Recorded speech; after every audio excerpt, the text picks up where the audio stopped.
नमस्कार दोस्तों। आज है 23 दिसंबर और जो आज के करंट अफेयर टॉपिक हम पढ़ने वाले हैं, जहाँ पे ताल चापर सेंचुरी के बारे में पढ़ेंगे, ऑर्गन डोनेशन इन इंडिया को देखेंगे और साथ ही एप्रोप्रिएशन बिल को पढ़ेंगे। और उसके बाद में जो हमारा लास्ट टॉपिक रहेगा डिस्ट्रिक्ट मिनरल फाउंडेशन स्कीम। तो ये स्कीम कहाँ पे लागू हुई है और इसका मतलब क्या है, क्या कुछ इसके अंदर की फाइंडिंग्स है, तो सारा का सारा हम यहाँ पे आज डिस्कस करने वाले हैं। सबसे पहला टॉपिक रहेगा ताल चापर सेंचुरी के बारे में। रिसेंटली जो स्टेट गवर्नमेंट ऑफ राजस्थान है, ये गए थे अपने कोर्ट में। ठीक है। ये क्या चाहते थे कि जो ये सेंचुरी है, इसका जो साइज़ है, जो इको सेंसिटिव जोन का जो साइज़ है वो घटा दिया जाए। लेकिन इनका कुछ उल्टा हो गया। ऊपर से जो इसकी प्रोटेक्टिव कवर है ना, जो गवर्नमेंट है, आई मीन जो हाई कोर्ट है, उसने उसका जो कवर है वो भी बढ़ा दिया। ठीक है। The world wild life fund for nature यानी कि WWF has also taken a major project of the conservation of raptors in the sanctuary. तो इस सेंचुरी के अंदर जितने भी रेप्टर्स हैं, करीबन 40 उनकी स्पीसीज़ हैं इस एरिया के अंदर, जो कि स्प्रेड करती हैं 7.25 स्क्वायर किलोमीटर एरिया के अंदर, यानी कि 7.15 स्क्वायर किलोमीटर एरिया को कवर करता है वो। अब बात करते हैं कि यहाँ के की फैक्ट्स क्या हैं इस सेंचुरी के। सबसे पहली बात तो ये कौन से ये सिचुएटेड है, जो ग्रेट इंडिया थार डेजर्ट है उसकी बाउंड्री पे ये सिचुएटेड है। ऊपर से it is distinctive shelter of the most graceful antelope seen in India. जो ब्लैक बक है सबसे ज़्यादा यहीं पे देखे जाएंगे।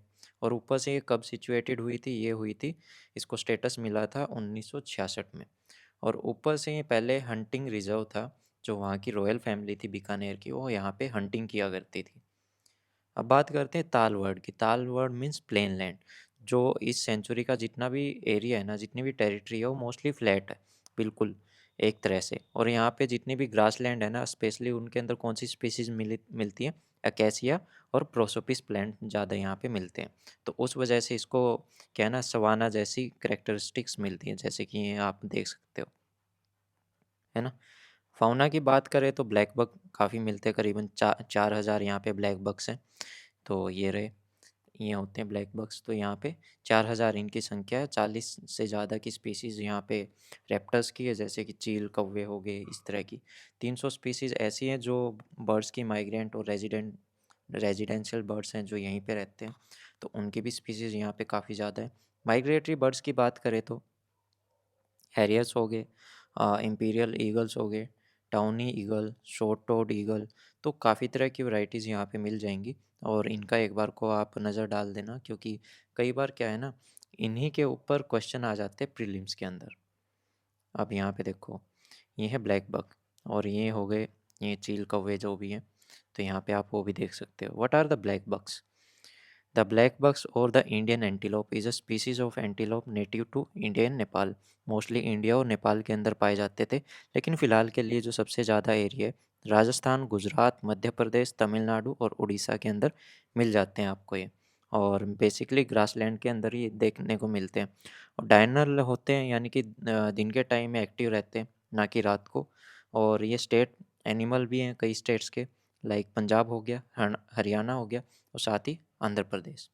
कल्चरल इम्पोर्टेंस की बात करें तो इनकी जो ये एंटीलोप्स हैं, तो जो इनकी स्किन हो गया और इनका जो हॉर्न हो गया, जितने भी सींग है, उनको क्या रिगार्ड किया जाता है, एज ए स्केर्ड ऑब्जेक्ट, है ना। सेक्रेड ऑब्जेक्ट मतलब इनको पवित्र माना जाता है। और बुद्धिज्म के अंदर इसको गुड लक का साइन भी माना जाता है। प्रोटेक्शन की बात करें तो प्रोटेक्शन स्टेटस की बात करें तो वाइल्ड लाइफ प्रोटेक्शन एक्ट 1972 की शेड्यूल 1 के अंदर इनको रखा गया है। IUCN स्टेटस की बात करें तो लिस्ट कंसर्न के अंदर आते हैं। और साइटिस की बात करें तो अपेंडिक्स 3 के अंदर। थ्रेट की बात करें तो habitat fragmentation, deforestation, natural calamities और इलीगल इनकी हंटिंग होती है, तो उस वजह से भी काफ़ी कुछ नुकसान होता है। रिलेटेड प्रोटेक्टेड एरिया की बात करें तो वेलवदार ब्लैक बक सेंचुरी जो कि गुजरात में है, वो भी एक प्रोटेक्टेड एरिया है। तमिलनाडु के अंदर भी पॉइंट कैलिमा वाइल्ड लाइफ सेंचुरी हो गया। 2017 के अंदर जो उत्तर प्रदेश स्टेट गवर्नमेंट थी, उन्होंने भी एक प्लान को अप्रूव किया था, जिसमें ब्लैक बक को कंजर्व किया जाएगा, उनकी एक कंजर्वेशन रिजर्व बनाया जाएगा in the trans Yamuna belt near Prayagraj. It would be the first conservation reserve dedicated to blackbuck. What is eco sensitive zone, जो कि जिसको घटाने के लिए बात कर रही थी गवर्नमेंट। तो eco sensitive zones are notified area by ministry of environment, forest and climate change under the environment protection act of 1986। तो एनवायरनमेंट प्रोटेक्शन एक्ट 1986 के अंदर इको सेंसिटिव जोन्स आते हैं। The basic aim is to regulate certain activity around the national park and wild life sanctuary so as to minimise the negative impact of such activity as a fragile ecosystem encompassing the protected area.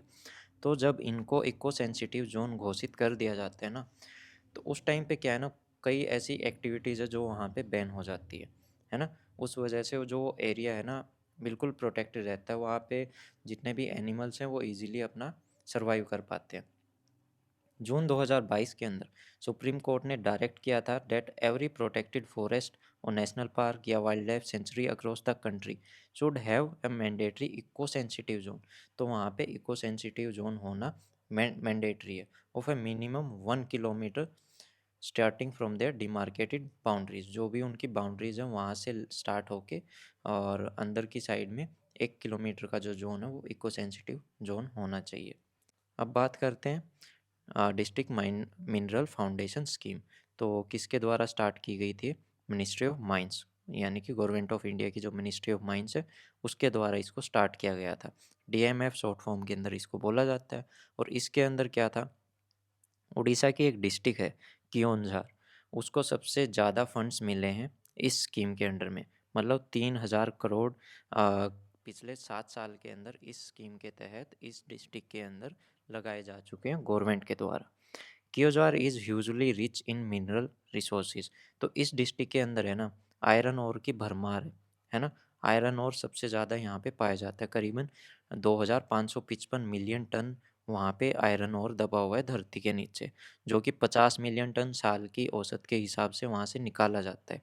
तो क्या है ना, DMF fund और ये scheme क्या है, कोई भी कंपनी जब वहाँ से ये फंड सॉरी जो ये आयरन ओर निकालती है, तो उस टाइम पे उसको कुछ रॉयल्टी प्रोवाइड करनी पड़ती है, कुछ पैसे देने पड़ते हैं। जब वो अपना खुद का प्रॉफिट बना रही है, तो जिस डिस्ट्रिक्ट से वो इतना सब कुछ निकाल रही है ना, तो उस डिस्ट्रिक्ट को उसको कुछ रॉयल्टी प्रोवाइड करनी पड़ेगी। और वो रॉयल्टी आती है डीएमएफ फंड्स के रूप में। ठीक है, और इसी स्कीम को बोला जाता है डीएमएफ स्कीम। और वो जो रॉयल्टी होगी उसका जो रेट होगा वो सेंट्रल गवर्नमेंट डिसाइड करती है कि भाई कितना आपको वहाँ पे पैसा देना है। और उसी पैसे को वहाँ पे जितने भी लोग रहते हैं, जितने भी पीपल्स, उसकी वजह से जितने भी लोगों की ज़िंदगी पे उसकी वजह से इफ़ेक्ट पड़ता है माइनिंग की वजह से, तो उनके मतलब वेलफेयर के लिए उस पैसे को खर्च करा जाता है। तो डीएमएफ फंड के द्वारा कितने पैसे कलेक्ट हुए हैं क्योंझार डिस्ट्रिक्ट के अंदर? करीबन 8,840 करोड़। यानी कि ये सबसे ज़्यादा है इंडिया के मामले में बात करें तो, किसी भी डिस्ट्रिक्ट में इतना पैसा एक डीएमएफ फंड के द्वारा कलेक्ट होना। और इसका ऑब्जेक्टिव तो हमने बता ही दिया कि जो माइनिंग अफेक्टेड एरिया है वहाँ पे जितने भी पुअरेस्ट लोग हैं, तो उनके बेनिफिट के लिए इस पूरे पैसे को खर्च किया जाएगा। फंक्शनिंग की बात करें तो the functioning of DMF trust and the funds used governed by the state DMF rule incorporate mandate of the central guidelines। कि भाई जो DMF के रूल्स हैं वो सेंटर की जो गाइडलाइंस होंगी उसके अनुसार बनाए जाते हैं। और कौन सी स्कीम के तहत आएंगे, मतलब कौन सी योजना के अंडर में आते हैं ये आते PMKKY, यानी कि प्रधानमंत्री खनिज क्षेत्र कल्याण योजना। व्हाट इज़ प्रधानमंत्री खनिज कल्याण योजना? ये स्कीम है मिनिस्ट्री ऑफ माइंस की, for the welfare of people and affected area. लोगों के वेलफेयर के लिए भी, और जितने भी लोगों की ज़िंदगी पे इसका फ़र्क पड़ा है, और ऊपर से जो भी एनवायरनमेंट के ऊपर जो फ़र्क पड़ा है, वो सारा का सारा इससे, इस जो ये फंड आता है, जितना भी पैसा आता है उससे ठीक करने की कोशिश की जाती है। ऑब्जेक्टिव हम यहाँ पे डिस्कस कर चुके हैं कि लोगों की ज़िंदगी बनानी है भाई इस पैसे से, है ना। इम्प्लीमेंटेशन की बात करें तो at least 60% of the fund will be utilise in high priority area. जो 60% जो इसका पैसा जो आएगा रॉयल्टी से डीएमएफ फंड के अंदर, तो उसका हाई प्रायोरिटी एरिया के अंदर 60% खर्च किए जाएंगे, यानी कि ड्रिंकिंग वाटर सप्लाई के अंदर, एनवायरनमेंट के प्रिजर्वेशन के अंदर, पोल्यूशन को कंट्रोल रखने के अंदर उस एरिया के, वहाँ की हेल्थ केयर कंडीशन को अच्छे करने के लिए, वहाँ की एजुकेशन को सही बनाने के लिए, बेहतर बनाने के लिए। और जो बाकी का जो पैसा हो गया वो होगा फिजिकल इंफ्रास्ट्रक्चर वहाँ पे बनाया जाए अच्छा, इरिगेशन की कंडीशंस को सुधारा जाए, एनर्जी और वाटर शेड डेवलपमेंट किया जाए, और एनवायरमेंटल क्वालिटीज़ उनको एनहेंस किया जाए। यानी कि बाकी का जो 40% जो पैसा होगा वो इन सब एरियाज़ के अंदर खर्च होगा। अब बात करते हैं एप्रोप्रिएशन बिल के बारे में। देखो, एप्रोप्रिएशन बिल मैं आपको बिल्कुल शॉर्ट फॉर्म के अंदर बता देता हूँ। पहला तो ये एक बार थोड़ा सा देख लेते हैं। Recently the union finance minister move the appropriation bill number 5 2022। ठीक है, उन्होंने कहाँ पे मूव किया, ये राज्यसभा के अंदर, है ना। The bill authorise the payment and appropriation of certain further sum from and out of consolidated fund of India for the service of the financial year 2022-23 for consideration and return. तो यहाँ पे क्या है ना, अगर आपको कंसोलिडेटेड फंड ऑफ इंडिया से, CFI से कुछ पैसा निकालना है गवर्नमेंट को, तो उसके लिए आपको पार्लियामेंट की परमिशन की ज़रूरत पड़ती है, और उसी के लिए वहाँ पे वोटिंग करवाई जाती है। वोटिंग जब होगी जब वहाँ पे बिल डाला जाएगा। तो इसी वजह से जो हमारे फाइनेंस मिनिस्टर है, इन्होंने अप्रोप्रिएशन बिल ये लेके आए, पहले लोकसभा के अंदर, जब वहाँ से पास होगा तो राज्यसभा में जाएगा, है ना। तो इस हिसाब से ये काम करता है। तो दोनों जगह पे पास होने के बाद गवर्नमेंट इससे पैसा निकाल सकती है। अब देखो, बिल्कुल सिंपल लैंग्वेज में बात करते हैं कि भाई मोदी जी, मतलब मोदी जी मतलब सेंट्रल गवर्नमेंट, ठीक है। हमारी फाइनेंस मिनिस्टर कहाँ पे गई, हमारे पार्लियामेंट में गई, ये गए। यहाँ पे जाके ये क्या करते हैं, पहले बजट को डिस्कस करते हैं और प्रपोज करते हैं। फिर उसके ऊपर क्या है ना, वोटिंग होती है, वोटिंग ऑन डिमांड्स, ये है स्टेज 1। ठीक है, फिर गवर्नमेंट क्या करेगी, इंट्रोड्यूस करेगी अप्रोप्रिएशन बिल लोअर हाउस के अंदर, यानी कि पार्लियामेंट के लोकसभा के अंदर गवर्नमेंट इस बिल को लेके आएगी। वहाँ पे फिर क्या होगा, अप्रोप्रिएशन बिल के ऊपर क्या होगा, वोटिंग होगी। ये देख सकते हैं, एज, एज का मतलब होता है हाँ, नोज का मतलब होता है ना, और एब्सेंट का मतलब होता है जो जिन्होंने एब्सटेन कर दिया, वोट नहीं डाला। एब्सटेन का तो मतलब अब तो सबको पता ही लग गया होगा।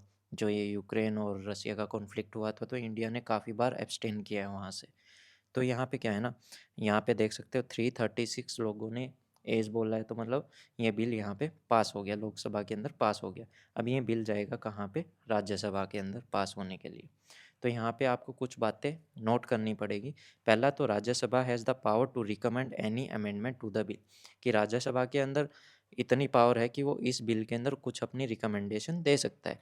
लेकिन लोकसभा के अंदर क्या पावर है कि वो इनकी रिकमेंडेशन मानेगा या फिर रिजेक्ट कर देगा, वो उनकी मर्जी है, लेकिन फिर भी ये बिल पास माना जाएगा। However it is prerogative to the Lok Sabha either accept और reject the recommendation made by the upper house of parliament.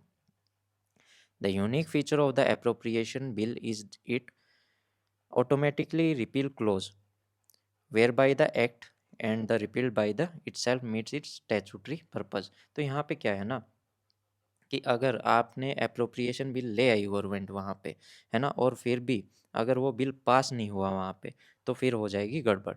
क्योंकि फिर क्या है ना, अगर वो पास नहीं हुआ तो मतलब इनकी गवर्नमेंट का ही इनके अंदर कॉन्फिडेंस नहीं है। तो उस टाइम पे गवर्नमेंट को रिजाइन करना पड़ जाएगा, यानी कि सरकार आपकी गिर जाएगी।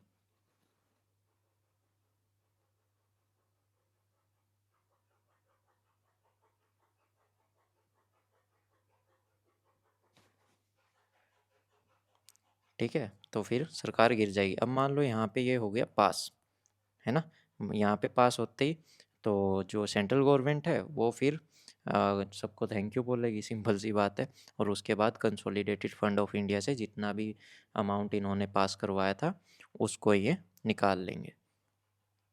तो ये ऐसे वर्क करता है। तो ये मैंने पूरा प्रोसीजर आपको बता दिया है सिंपल सी लैंग्वेज के अंदर। अभी तक इस बिल के अंदर एज सच कोई नया अमेंडमेंट हुआ नहीं है, और जो वोटिंग होती है वो वो कहाँ पे डिफाइंड है, हमारे article 116 of the Indian constitution. ठीक है, जो कंसोलिडेटेड फंड ऑफ इंडिया कौन से कॉन्स्टिट्यूशन के अंडर आता है, आर्टिकल 226 का क्लोज 1 के अंदर।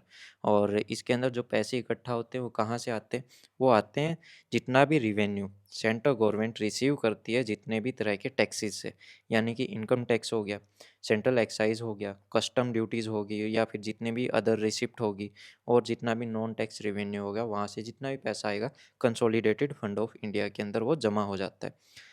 All loans raised by the center by the issue of public notification, treasury bills और from the foreign governments और international institution वो भी इसके अंदर ऐड होते हैं। All government expenditure are incurred from this fund. तो गवर्नमेंट का जितना भी खर्चा होता है वो कहाँ से जाता है, कंटीजेंसी फंड ऑफ इंडिया या फिर पब्लिक अकाउंट से तो जाता ही है, लेकिन उसके साथ साथ जो मेन पैसा है वो जाता है कंसोलिडेटेड फंड ऑफ इंडिया से।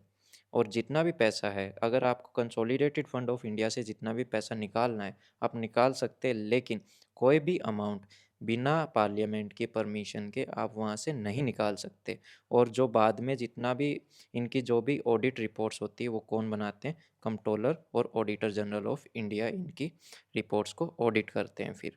अब बात करते हैं कौन कौन सी स्टेजेस होती है बजट के लिए पार्लियामेंट में। पहला तो बजट को प्रेजेंट किया जाता है, फिर उसके ऊपर डिस्कशन होता है general, then different departmental committees उसके ऊपर क्या है ना, उस बिल की स्क्रूटनी करती है, पूरे बजट की स्क्रूटनी करती हैं कि कहाँ कहाँ कितना पैसा ये लगाने की बातें कर रहे हैं। फिर उनकी जितनी भी ग्रांट्स होती है, जितना वो पैसा मांगने की बात कर रहे हैं, तो उनके ऊपर क्या होती है, वोटिंग होती है। उसके बाद ही जो बिल है अप्रोप्रिएशन बिल, ये पास होता है, और उसके बाद में फाइनेंस बिल पास होता है। तब जाके ये पैसा वहाँ से आप निकाल पाते हैं। अब जो बात करते हैं organ donation in India after fall during the first year of the covid pandemic. Covid pandemic जब आया था उस टाइम पे जो ऑर्गन डोनेशन है उनके नंबर में काफ़ी कमी हो गई थी, है ना? लेकिन 2021 के बाद में फिर से अपने जो पहला जो नॉर्मल नंबर था उस पे आना स्टार्ट हो गया। इंडिया के अंदर transplantation of human organ act 1994 provide various regulation for the removal of human organ and it's storage, कि भाई अगर आपको किसी के इंसान के ऑर्गन्स उनसे उसमें से रिमूव करने हैं, तो वो कौन सी एक्ट के अकॉर्डिंग ही कर सकते हो आप? Transplantation of human organ act 1994। इसके अंदर काफ़ी रेगुलेशंस डाली गई है कि भाई क्या क्या चीज़ें आपको यहाँ पे दिमाग में लेके चलनी है।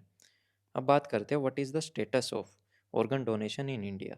तो इंडिया के अंदर जो डोनेशन रेट है वो काफ़ी कम है, मतलब 10 लाख पे 0.52, यानी कि 20 लाख में जाके कोई एक इंसान अपना ऑर्गन डोनेट करता है। लेकिन जबकि स्पेन की बात करें तो वहाँ पे सबसे ज़्यादा, वर्ल्ड के अंदर सबसे ज़्यादा ऑर्गन डोनेशन वहीं पे होते हैं, यानी कि 10 लाख लोगों में से 49.5 लोग, है ना, करीबन करीबन ये मान के चलो कि 20 लाख लोगों के अंदर 101 लोग अपना ऑर्गन डोनेट कर रहे हैं यहाँ पे।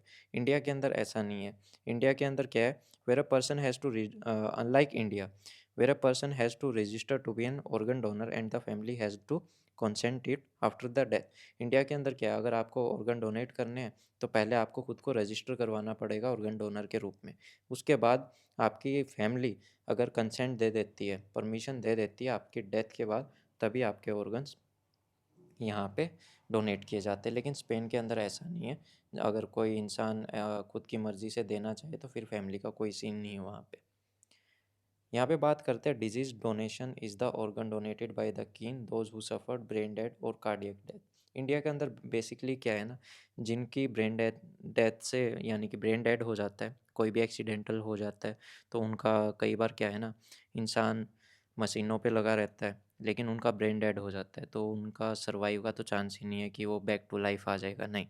वो बस क्या है ना, आईसीयू के अंदर धड़क रहा होता है। उस टाइम पे क्या है ना, उसके जो ऑर्गन्स है वो डोनेट कर दिए जाते हैं कई बहुत सी फैमिलीज़ के द्वारा।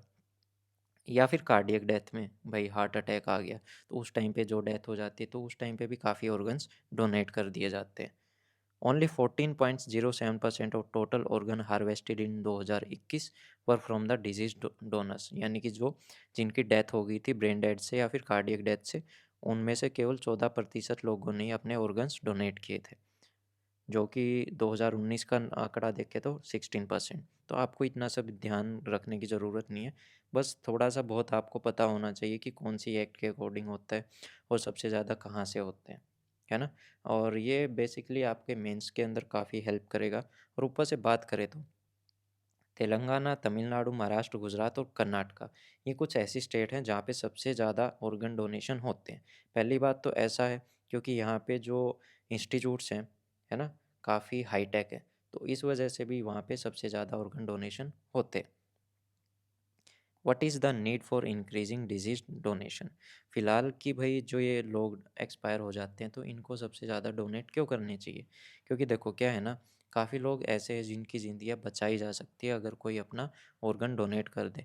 अगर कोई इंसान अपनी लाइफ छोड़ के चला जाता है, ठीक है, किसी भी वजह से अगर उसकी लाइफ ख़त्म हो जाती है, अगर उसके ऑर्गन्स अच्छी कंडीशन में है, तो उनको डोनेट कर देना चाहिए। मतलब एक इंसान की लाइफ अगर कहीं पे गई है, तो उससे क्या है, कई लोगों की ज़िंदगियाँ, कई लोगों के घर पे खुशियाँ आ सकती हैं, कई लोगों की लाइफ उनसे बचाई जा सकती है। तो ऐसा करना चाहिए हमको। Yet, in absolute number, India conduct the third highest number of transplant in the world. India के अंदर इंडिया तीसरे नंबर पे सबसे बड़ी कंट्री है जहाँ पे ऑर्गन ट्रांसप्लांटेशन होता है। Yet of an estimate 1.5 to 2 lakh person who need a kidney transplant every year, only around 8,000 get one. करीबन 1.5 से 2 लाख ऐसे मरीज़ हैं जिनको साल में, हर एक साल मतलब 1.5 से 2 लाख ऐसे मरीज़ होते हैं जिनको किडनी का ट्रांसप्लांटेशन चाहिए होता है, मतलब किडनी चाहिए होती है। लेकिन करीबन करीबन 8,000 से 10,000 लोगों को ही ये मिल पाती है। तो मतलब इतना कम नंबर है। Out of 80,000 person who require a liver transplantation, only 1,800 get one. करीबन 80,000 लोग ऐसे हैं जिनको लीवर का ट्रांसप्लांटेशन चाहिए होता है, लेकिन 1,800 को ही मिल पाता है। जो बाकी के जो 10,000, मतलब सॉरी, कितने, 79,000 या फिर 78,000 लोग जो रह गए उनको नहीं मिल पाता, और उनमें से कई लोगों की डेथ भी हो जाती है। मतलब उन लोगों को बचाया जा सकता है, ऐसा नहीं है कि उनको बचाया नहीं जा सकता, बचाया जा सकता है। लेकिन यहाँ पे क्या है ना, मेंटालिटी लोगों की थोड़ी सी अलग है। And out of 10,000 who need a heart transplantation, only 200 get it. 10,000 लोग ऐसे होते हैं जिनको दिल का ट्रांसप्लांटेशन की ज़रूरत होती है, हार्ट ट्रांसप्लांटेशन की ज़रूरत होती है, लेकिन केवल और केवल 200 लोगों के ही ये मिल पाता है। प्रिवेलेंस ऑफ लाइफस्टाइल डिजीज़, मतलब ऐसा डिमांड बढ़ता क्यों है? क्योंकि क्या है ना, एक तो हमारी कंट्री के अंदर जो ईटिंग हैबिट्स हैं और जो लाइफस्टाइल है उनका रहने का, तो वो अनहेल्दी है, काफ़ी अनहेल्दी है।